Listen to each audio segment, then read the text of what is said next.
Protesters clash with Australian police as thousands march against COVID-19 lockdown. Thousands of people protest coronavirus lockdowns in Australia. Sydney. Thousands marched through Australia's two biggest cities in anti-lockdown protests on Saturday, July 24, sparking violent clashes with police in Sydney.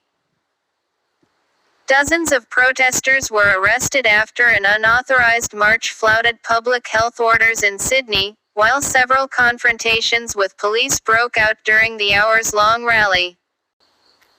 Officers were pelted with pot plants and bottles of water as opponents of Sydney's month-long stay-at-home order took to the streets in numbers. Thousands also crowded several streets in Melbourne after gathering outside the state parliament in the early afternoon. The largely unmasked protesters were flouting rules on non-essential travel and public gatherings, a day after authorities suggested the restrictions could remain in place until October.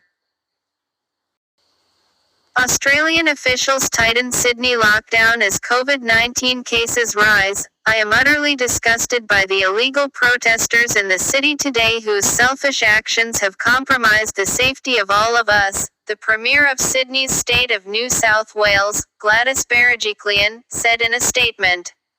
The protesters have shown utter contempt for their fellow citizens who are currently doing it tough. Hundreds of police responded to the Sydney protest, with several demonstrators pulled from the crowd in handcuffs by officers. Police said they issued nearly 100 fines and arrested 57 people. Police in Melbourne said 6 people were arrested.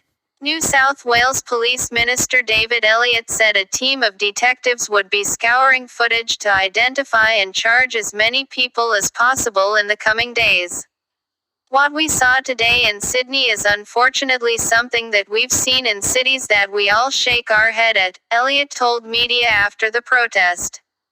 It's quite clear that Sydney isn't immune from morons as well.